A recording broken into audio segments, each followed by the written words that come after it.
धार्मिक एवं आध्यात्मिक शिव की नगरी वाराणसी में वैदिक सनातन धर्म व संस्कृति को अभिसंचित करने के पावन उद्देश्य हेतु ध्यान योग सिद्धाश्रम की स्थापना पूज्य गुरुदेव श्री स्वामी कमलेश्वरानंद जी के पावन सानिध्य में किया गया है। ऋषि मुनियों, साधु महात्माओं, संत मनीषियों की इस पवित्र धरती पर धर्म की स्थापना और लोक कल्याण के लिए हर युग में किसी न किसी रूप में ईश्वर का प्राकट्य होता आया है और पवित्र आत्माओं में ईश्वर का अंश उतरता आया है। आज के युग में भी पूज्य गुरुदेव श्री स्वामी कमलेश्वरानंद जी अपनी चैतन्य ऊर्जा से संपूर्ण जगत में सत्प्रेम की धारा प्रवाहित कर रहे हैं। पूज्य श्री की चैतन्य चेतना से साक्षात दिव्य सदग्रंथ ब्रह्मवाणी का अवतरण हुआ है, जिससे मानव का कल्याण हो सके। दीक्षा, साधना, ध्यान योग, सिद्धि प्रदाता एवं समस्त मूलभूत समस्याओं का निराकरण उपलब्ध कराने वाले पूज्य गुरुदेव श्री स्वामी कमलेश्वरानंद जी का लक्ष्य है पृथ्वी पर प्रेम की उपासना, आत्म जागरण और समस्त प्राणियों का आनंदमय जीवन। ऐसा जीवन जो शारीरिक, मानसिक, आर्थिक, पारिवारिक हर प्रकार के तनाव व दुखों से पूरी तरह मुक्त हो। इसके लिए पूज्य गुरुदेव श्री स्वामी कमलेश्वरानंद जी विभिन्न प्रकार की दीक्षाएं अनवरत प्रदान करते आ रहे हैं। निखिलेश्वरम निखिलेश्वरम निखिलेश्वरम निखिलेश्वरम निखिलेश्वरम कमलेश्वरम निखिलेश्वरम निखिलेश्वरम निखिलेश्वरम कमलेश्वरम निखिलेश्वरम कमलेश्वरम कमलेश्वरम ब्रह्मेश्वरम अखिलेश्वरम भुवनेश्वरम भवनेश्वरम सर्वेश्वरम परमेश्वरम करुणेश्वरम भागेश्वरम कारेश्वरम कामेश्वरम पूर्णेश्वरम निखिलेश्वरम यक्षेश्वरम इच्छेश्वरम नाथेश्वरम कमलेश्वरम निखिलेश्वरम निखिलेश्वरम निखिलेश्वरम कमलेश्वरम दिव्येश्वरम दवेश्वरम रक्षेश्वरम सर्वेश्वरम देहेश्वरम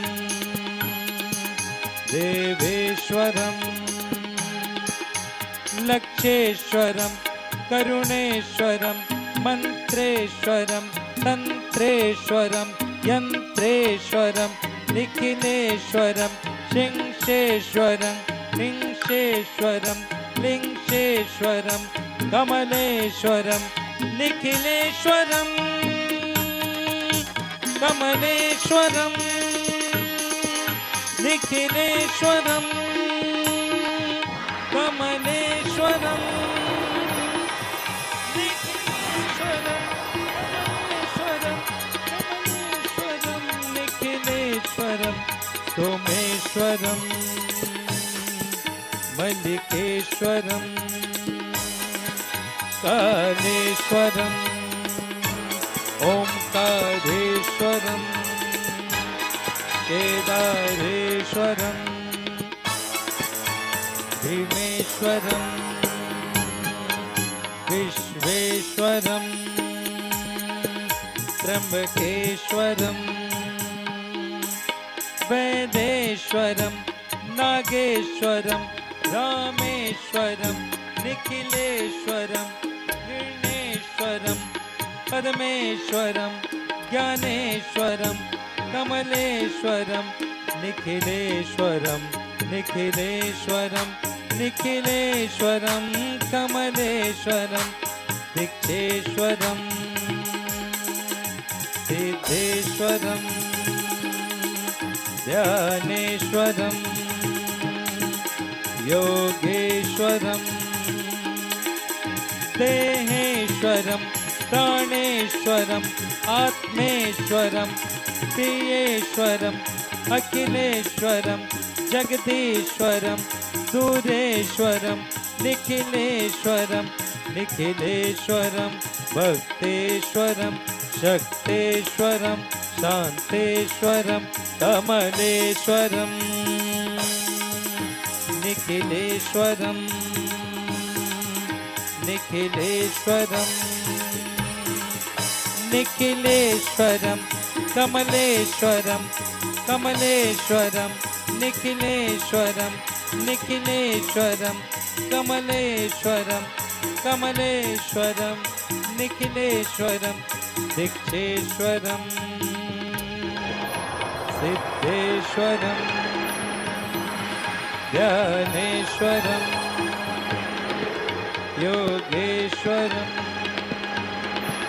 चित्तेश्वरं मोहनेश्वरं अमृतसरं अमीनेश्वरं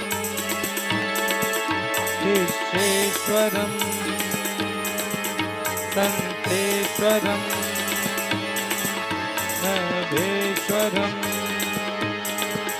प्रेमेश्वरं सजितेश्वरं सागरेश्वरं क्षमेश्वरं निखिलेश्वरं धीरेश्वरं इच्छेश्वरं रमणेश्वरं कमलेश्वरं निखिलेश्वरं निखिलेश्वरं निखिलेश्वरं कमलेश्वरं निखिलेश्वरं कमलेश्वरं निखिलेश्वरं कमलेश्वरं निखिलेश्वरं कमलेश्वरं कमलेश्वरं निखिलेश्वरं निखिलेश्वरं कमलेश्वरं निखिलेश्वरं कमलेश्वरं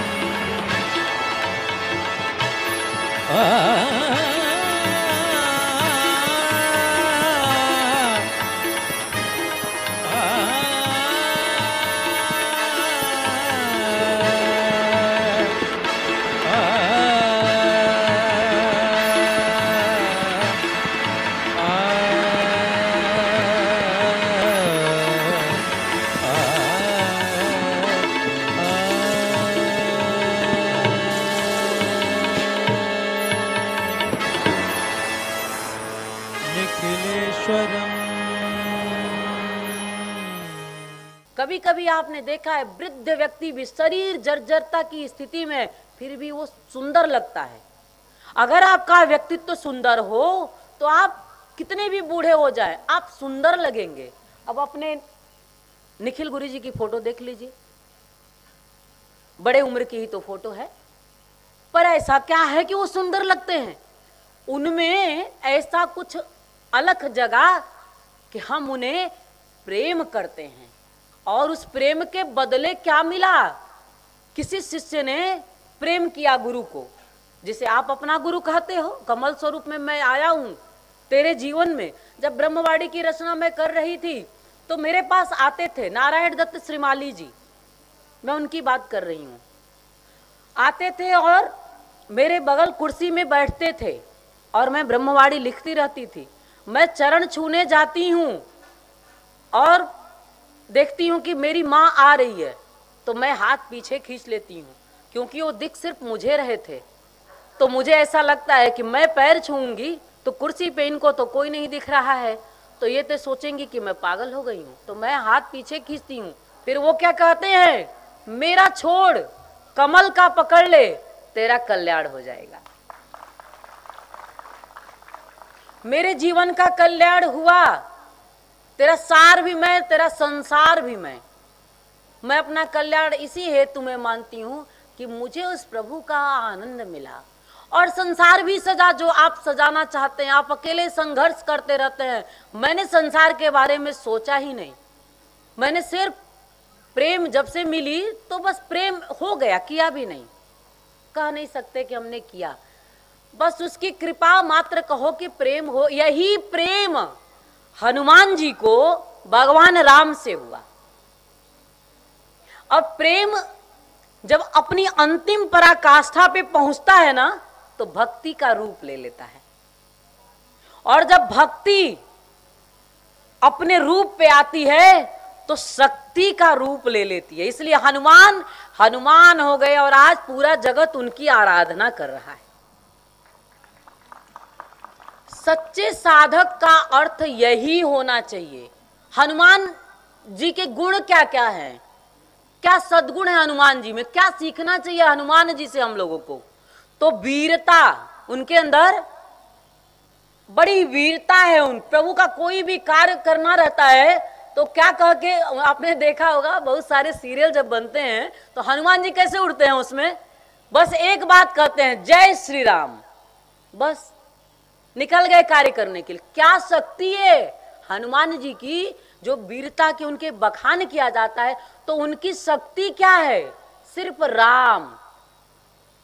ऐसा गुरु को हृदय में बसाया है वो भगवान हनुमान ने कि वो विचार ही नहीं करते हैं कि कर पाऊंगा कि नहीं कर पाऊंगा। वो सिर्फ इतना ही कहते हैं जय श्री राम और बस बल से भर जाते हैं। वैसे उनको याद दिलाना पड़ता है, ऐसा कहा जाता है। हमने तो कैसे देखा है, हमने अपने ऋषियों की आंखों से ही देखा है। जो आप ब्रह्मवाणी को मेरी आंखों से देख सकते हो, क्योंकि मैंने जो देखा है वही लिखा है। तो जिसने बखान किया उसने देखा कि बड़ा बल है हनुमान जी के पास, और ये बल आ कहां से रहा है? तो ये प्रभु श्री राम के चरणों से ही ये बल हनुमान जी ले रहे हैं। ये साधक को सीखने वाली बात है हनुमान जी से। जब भी कभी हताश होइए, कभी निराश होइए, कभी लगने लगे कि अब मैं कुछ नहीं कर सकता हूं, तो बस इतना ही याद करिए, सदगुरु मेरा भगवान है ना मेरे पास, गुरु जी है ना। मन को याद दिलाइए, गुरु जी है ना। जहीं आप सोचेंगे गुरु आपकी शक्ति बन जाएगा। लेकिन भावना और भक्ति हनुमान जैसा होना चाहिए आप में, तब नहीं तो डोलने लगेंगे। तो हनुमान जी का क्या क्या गुण है? तो पहला गुण बड़ी वीरता है उनमें और धैर्य है, विचलित नहीं होते हैं। इतने बड़े बड़े कार्य राम जी ने दे दिया हनुमान जी को करने के लिए।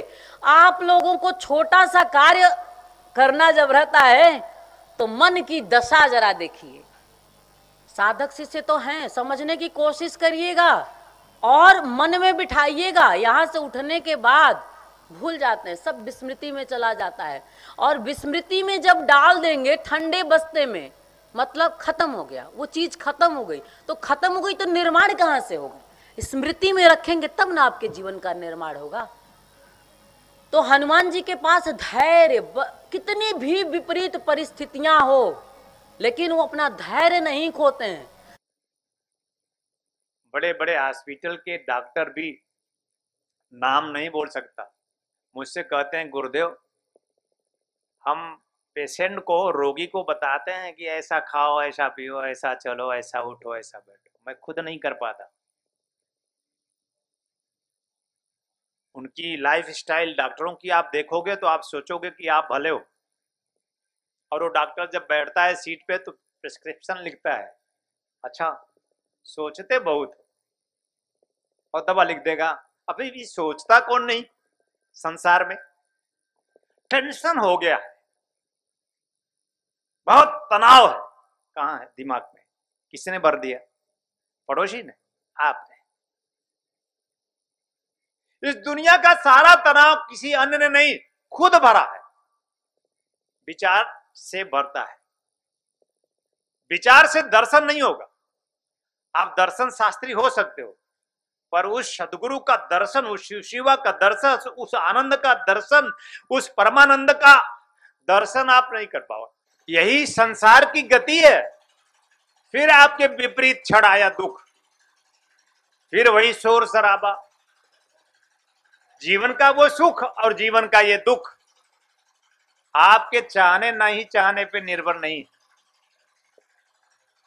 ये आपके जीवन में घटित होना, ये होता रहेगा। क्या इस सुख और दुख के बीच में रुक सकते हो?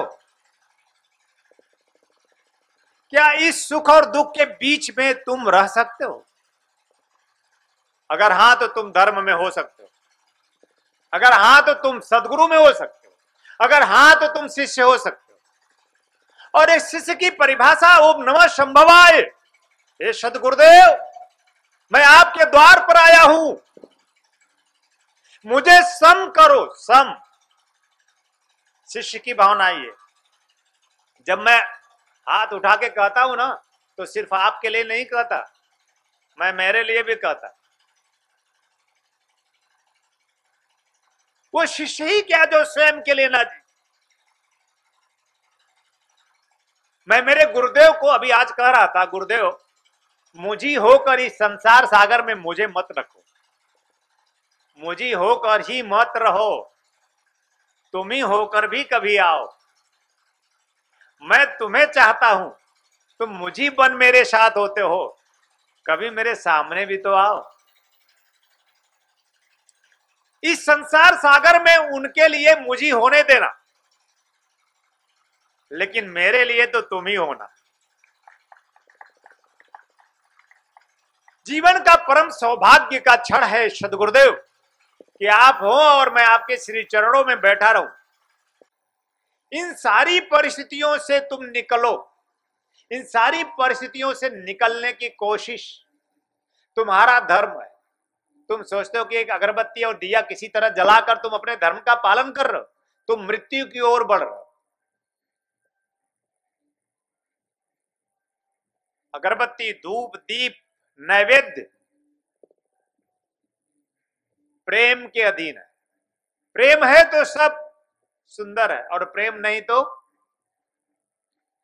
कुछ भी करो। मंत्र जो आपको शक्तिशाली बना सकता है, वही मंत्र आपको निबल ही रहने देता है। उससे आप शक्ति अर्जित नहीं कर पाते क्योंकि प्रेम नहीं।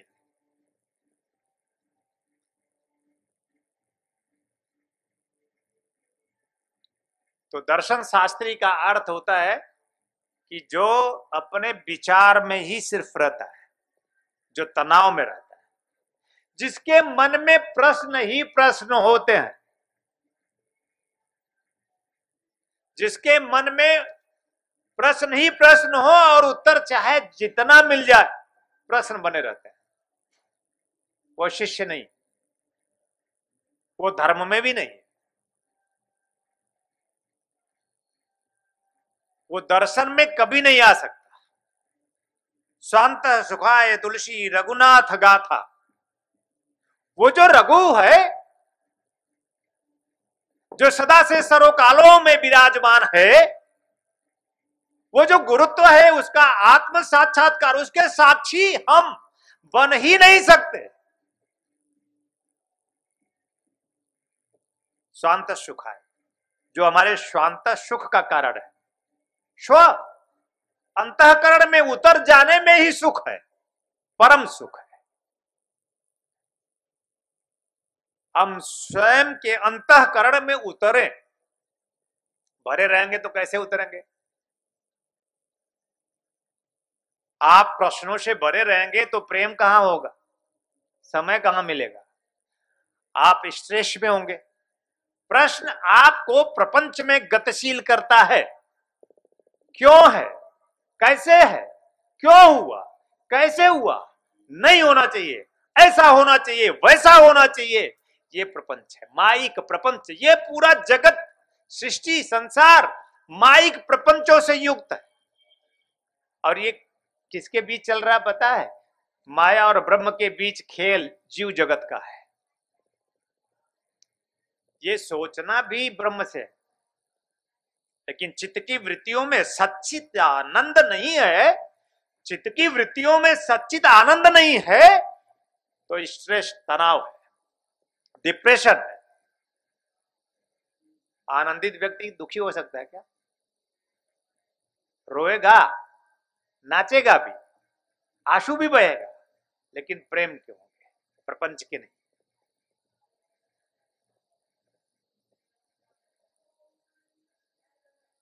वो शिष्य जो धर्ममय है, मतलब धर्ममय कौन है? जो सम है, जो किसी भी विपरीत परिस्थितियों में कोई घबराहट नहीं रखता, वो हनुमान है। और हनुमान की परिभाषा श्रद्धा, विश्वास, सेवा, समर्पण है, और कुछ भी नहीं। हनुमान की परिभाषा श्रद्धा, विश्वास, सेवा, समर्पण है, और कुछ भी नहीं। अपने सदगुरु में ये सब अर्पित है। यहां भी 4 स्टेप एनफ फॉर मी। बस 4 कदम तुम्हारी जिंदगी के तुम चल के आ जाओ, मैं तुम्हारी जिंदगी में काल नहीं महाकाल लिख दूंगा। एक दर्शन शास्त्री एक सदगुरु के पास जाता है। दर्शन शास्त्री मतलब ढेर सारे प्रश्न, ज्ञानी। बहुत कौतूहल में होता है कि नहीं नहीं मुझे जानना है, बता दीजिए। सदगुरु कहता है बैठ जा, थोड़ा विश्राम कर ले, दूर से चलकर आया है, थक गया होगा। मजबूरी में बैठ गया। बैठ जा, तेरे लिए चाय बना के लाता हूं। मुझे लगता है भारतवर्ष में किसी गुरु के पास चाय नहीं मिलता होगा बन के। केवल कमलेश्वरानंद जी आपके ऐसे गुरु हैं जिनके यहाँ आपको चाय बना के भी दी जाती है। और चाय पी के भी आप सूख रहे हो। ऐसा चाय गुरु के हाथ से मिले तो भी तो उजाला होना चाहिए। सूख क्यों रहे हो? क्यों मन मायूस है? क्यों फिर एक बार मन मरा? हम माया में प्रभु इतने गतिशील ना हो कि हमारा मन ही मायूस हो। हम माया में गतिशील होंगे प्रभु तो मन मायूस हो जाएगा।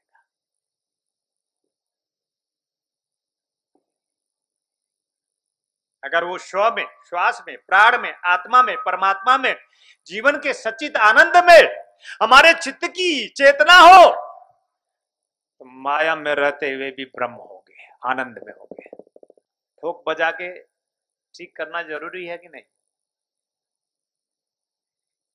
फोन पे तो हम भी तुम्हारे साथ माया में ही रहते हैं, लेकिन धर्म जब गुरु और शिष्य का हो तो गुरु को कभी भी ज्ञान से, उस ज्ञान प्रकाश से च्युत नहीं होना चाहिए जिसे शिष्य का कल्याण निहित है। हमारे साथ तुम्हें युद्ध करना होगा तब कैसे करोगे? यूं तो ऐसा युद्ध है नहीं मान लो, लेकिन मान लो हम निर्मित कर दे तो हमारे साथ तुम युद्ध से तो भाग जाओगे यार। एक भी शिष्य नहीं खड़ा होगा। मैं ऐसा गुरु होऊंगा कि मुझे एक शिष्य नहीं मिले जो कफन बांध कर चलता हो। एक शिष्य चाहिए, एक दिया जलना चाहिए। फिर से कोई एक दिया जले प्रभु। गुरु का ख्याल शिष्य होता है, ध्यान रखना। जब गुरु का ख्याल सिर्फ शिष्य हो तो शिष्य का कुछ भी अहित नहीं हो सकता।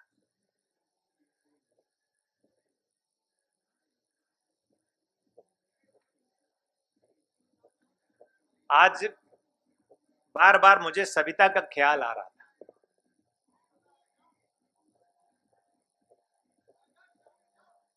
और गुरु पूछ रहा था, पूछ नहीं रहा था, अभी पूछ रहा हूं, सविता तुम्हें क्या चाहिए?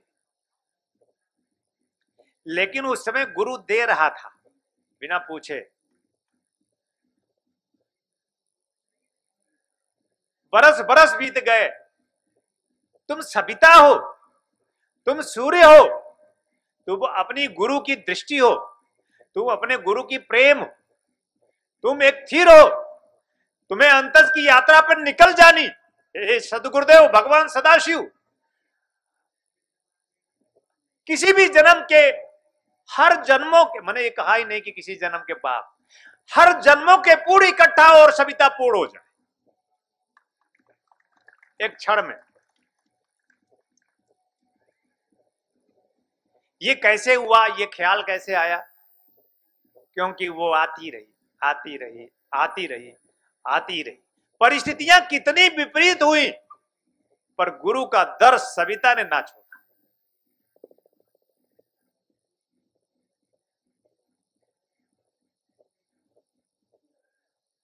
शिष्य का अर्थ ही यही है कि शिष्य की तड़प से गुरु तड़प जाए।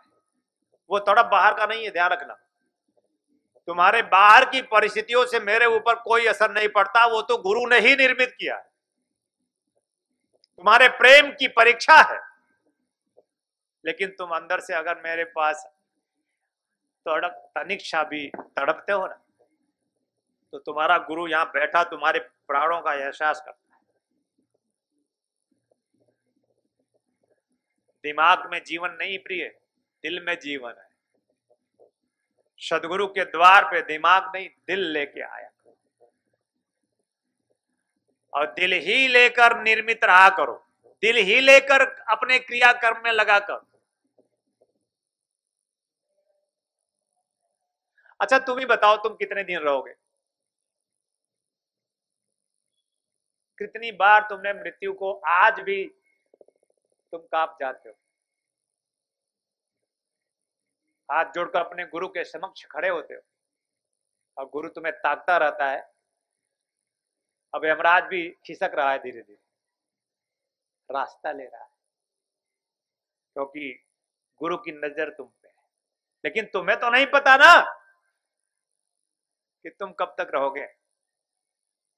लेकिन काल आए और भक्षण करे, काल आए भक्षण ले, उसके पहले तुम्हारे जीवन का पूर्ण तुम्हें गुरु द्वार तक लाता है। तत्वचिंतक पूज्य गुरुदेव श्री स्वामी कमलेश्वरानंद जी का संकल्प है एक ऐसे समाज का निर्माण करना जिसमें हम सभी स्वावलंबी हों, आत्मनिर्भर हों। ध्यान योग जन जागृति सेवा संस्थान द्वारा संचालित ब्रह्मानंद बाल विकास केंद्र में उपेक्षित और अनाथ बच्चों को संस्कृति संस्कार से पूर्ण शिक्षा दीक्षा प्रदान कर उनका सर्वांगीण समुज्ज्वल विकास किया जाएगा। हमें अवसर मिला है इन बच्चों के लिए कुछ करने का, तो आइए हम सभी पूज्य श्री गुरुदेव के संकल्प को पूरा करने में अपना भरपूर सहयोग कर पुण्य के भागीदार बने। साथ ही गौ सेवा हेतु गौ आश्रम, अनाथ बच्चों हेतु अनाथाश्रम, असहाय बुजुर्गों हेतु वृद्धाश्रम और निर्माणाधीन ध्यान योग सिद्धाश्रम एवं संस्थान के अन्य विभिन्न प्रकल्पों में आप श्री भी अपना सेवा सहयोग प्रदान कर संस्थान का सदस्य बन मानवता को धन्य करें। संस्थापक सदस्य 9 लाख या अधिक, सह संस्थापक सदस्य 6 लाख या अधिक, संरक्षक सदस्य 3 लाख या अधिक, आजीवन सदस्य 2 लाख या अधिक, सम्मानित सदस्य 1 लाख या अधिक, विशिष्ट सदस्य 51,000, सामान्य सदस्य 21,000। सहयोग के लिए आप श्री संस्थान के बैंक अकाउंट में सहयोग राशि जमा करा सकते हैं। बैंक ऑफ इंडिया ध्यान योग जन Jagriti Seva Sansthan, account number 014320110002228, IFSC BKID 0000143, branch Badlapur east, Thane Maharashtra 421503। आप श्री का अनुदान आयकर धारा 80G के अंतर्गत कर मुक्त होगा। श्री आपके लिए लेकर के आए हैं आराम दिव्या चूर्ण, पेट की सभी समस्याओं के लिए रामबाण इलाज। यह आयुर्वेदिक परीक्षित गैस हरण चूर्ण है। किसी भी उम्र में होने वाली व्याधियों का नाश करती है। खुलकर पेशाब लाना, पुरानी से पुरानी कब्ज, उदर दोष, आंतों के दोष एवं पाचन तंत्र में यह अति लाभकारी आयुर्वेदिक औषधि है। इस चूर्ण का सेवन करने से कोई बीमारी नहीं होती। यह गैस हरण चूर्ण नित्य रात्रि में भोजन के बाद सोते समय 1 चम्मच चूर्ण 1 गिलास कुनकुने पानी के साथ लेकर सो जाएं। फिर देखिए चमत्कार। बिरसी फार्मेसी लेकर के आए हैं अमृत क्वाथ, कायाकल्प की विशेष औषधि। यह आपके शरीर को पूर्ण रूप में स्वस्थ करने के लिए आपके रक्त को शुद्ध करता है और शरीर के विषैले पदार्थ को बाहर निकालता है। मोटापा कम कर आश्चर्यजनक शारीरिक परिवर्तन कर पूरे शरीर को स्वस्थ और सुंदर बनाता है। यह मधुमेह को भी नियंत्रित करता है। यह औषधि आपके शरीर में रोग प्रतिरोधक क्षमता को बढ़ाता है। यह एक चमत्कारिक औषधि है। इसे मंगाने के लिए आप हमारे इन नंबरों पे संपर्क करें। 8108666991, 8108666992, 8108666993, 8108666994। दिव्य ऋषि फार्मेसी आपके लिए लेकर के आए हैं जॉइंट केयर टैबलेट और ऑयल। जोड़ों के दर्द से राहत पाने के लिए और मजबूत हड्डियों के लिए। इसमें मौजूद प्रोटीन्स तथा विटामिन्स हड्डियों को मजबूती प्रदान करते हैं। यह जोड़ों के आसानी दर्द को समाप्त करता है, जैसे घुटनों के दर्द व कलाई के दर्द, रीढ़ की हड्डी में दर्द, कंधों में दर्द। यदि आपको स्लिप डिस्क या सर्वाइकल है तो इन सभी परेशानियों से छुटकारा पाने के लिए आज ही मंगाएं जॉइंट केयर टैबलेट और ऑयल। मंगाने के लिए आप हमारे इन नंबरों पे संपर्क करें। हमारा नंबर है 8108666991, 8108666992, 8108666993, 8108666994। दिव्य ऋषि फार्मेसी आपके लिए लेकर के आए हैं रत्नम ज्योति। आँखों की संपूर्ण देखभाल के लिए शहद के साथ नित्य लेने से नेत्र ज्योति बढ़ जाती है, आँखों का चश्मा उतर जाता है। यह आयुर्वेदिक औषधि है, इसका कोई साइड इफेक्ट नहीं। इस औषधि को मंगाने के लिए आप हमारे इन नंबरों पर संपर्क कर सकते हैं। हमारा नंबर है 8108666991, 8108666992, 8108666993, 8108666994।